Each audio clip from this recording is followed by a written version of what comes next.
បងប្អូននេះគឺជារឿងមួយដែលខ្ញុំបានស្ដាប់ហើយបន្ទាប់ពីខ្ញុំបានស្ដាប់ហើយវាពិតជាធ្វើឲ្យខ្ញុំនឹងមានធម៌ពលខ្លាំងមែនទែននៅក្នុងការបន្តដំណើរទៅវិញឆ្ងាយទៅមុខបន្ថែមទៀតពីព្រោះខ្ញុំជឿថានៅក្នុងជីវិតរបស់យើងរាល់ការធ្វើដំណើរ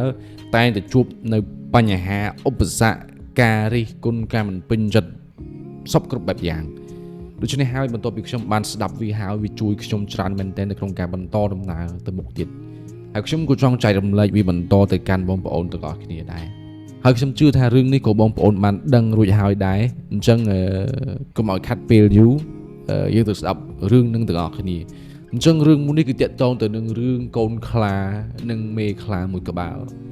ដែលកូនខ្លានោះវាមានអារម្មណ៍ថាវាពិតជាអាម៉ាស់មែនទែនដែលមានឪពុកដូចជាឪពុករបស់ខ្លួនពីព្រោះនៅថ្ងៃមួយនៅពេលដែលឪពុកដែលជាសត្វខ្លានឹងឃើញសត្វឆ្កែឆ្កួតមួយក្បាលបែរជាសត្វខ្លានឹងរត់គេចចេញហើយស្របពេលនោះកូនខ្លាក៏ឃើញសកម្មភាពក៏ឃើញទង្វើរបស់ឪពុកខ្លួនបែបនោះវាក៏មានអារម្មណ៍ថាខ្មាស់អៀនមែនទែនហើយវាក៏ដាច់ចិត្តសួរទៅកាន់ឪពុករបស់វាថាពុកហ៊ានប្រយុទ្ធជាមួយនឹងតោចចសត្វសាហាវគ្រប់ប្រភេទប៉ុន្តែកូនឆ្ងល់ថាហេតុអ្វីបានជាពុកងាកមុខចេញពីឆ្កែឆ្កួតមួយក្បាលនេះទៅវិញពុកពិតជាលក់មុខកូនមែនទែនពុកពិតជាធ្វើឲ្យកូននឹងបាក់មុខមែនទែនពីព្រោះពុកធ្លាប់តែជាមនុស្សដែលគេគោរពគេកោតខ្លាចសត្វដទៃផ្សេងគាត់តែឃើញពុកគឺគេរត់ចេញអស់ប៉ុន្តែទង្វើមួយនេះកូនពិតជាពិបាកទទួលយកមែនទែនគ្រាន់តែឆ្កែឆ្កួតមួយក្បាលពុកបែរជារត់គេចចេញមិនហ៊ានតតាំងមិនហ៊ានប្រយុទ្ធជាមួយនឹងវាអញ្ចឹងកូនពិតជាខ្មាស់គេខ្លាំងមែនទែននៅពេលដែលឪពុកបានស្ដាប់ឮសម្ដីរបស់កូនបែបនោះភ្លាមអញ្ចឹងសត្វខ្លាដែលជាឪពុកនោះក៏ងាកមកសួរកូនរបស់ខ្លួនវិញថាបើតាមកូនឯងវិញណាតើការយកឈ្នះលើឆ្កែឆ្កួតមួយក្បាលវានាំឲ្យរុងរឿងដែរឬទេនៅពេលនោះកូនខ្លានោះក៏បានគិតមកស្បក់ហើយក៏ក្រវីក្បាល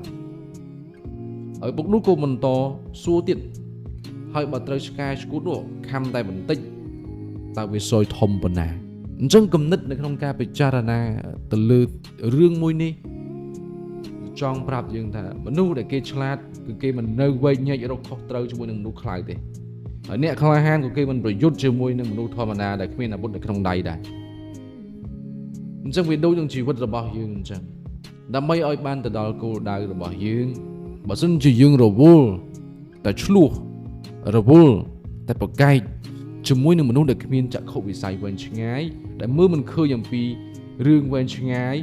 តើនៅពេលណាដែលយើងទៅដល់គោលដៅរបស់យើងបើយើងរវល់តែរើសដុំថ្មគប់ឆ្កែព្រុសនៅតាមផ្លូវតើពេលណាយើងទៅដល់គោលដៅរបស់យើងពីព្រោះនៅក្នុងសង្គមបច្ចុប្បន្ននេះគ្មានអ្នកណាមួយរីករាយគ្មានអ្នកណាមួយសប្បាយចិត្តពេលដែលឃើញយើងទទួលបានលទ្ធផលល្អទេក្រៅពីយើងខ្លួនឯងនិងគ្រួសាររបស់យើងហើយកុំខ្វល់នឹងអ្នកដទៃថាគេកំពុងតែមើលយើងនៅក្នុងផ្លូវអ្វីពីព្រោះយើងមិនត្រូវការប្រកួតប្រជែងជាមួយនឹងមនុស្សគ្រប់គ្នាទេដើម្បីបង្ហាញពីតម្លៃរបស់យើងថាយើងជានរណាស្ថិតនៅកម្រិតណាល្អប៉ុណ្ណាមានតែយើងខ្លួនឯងទេទើបស្គាល់ខ្លួនឯងទើបដឹងពីខ្លួនឯងរឿងខ្លះវាមិនមានប្រយោជន៍អ្វីទាល់តែសោះដើម្បីឲ្យយើងទៅប្រកួតប្រជែងទាំងដែលមិនបានផលតបស្នងមកវិញនោះឡើយដូច្នេះហើយចូលបន្តនៃការខិតខំប្រឹងប្រែងឆ្ពោះទៅមុខហើយនៅពេលដែលអ្នកមិនខ្វាយខ្វល់ពីសម្ដីអ្នកដទៃនោះអ្នកនឹងឆាប់ទៅដល់គោលដៅរបស់អ្នក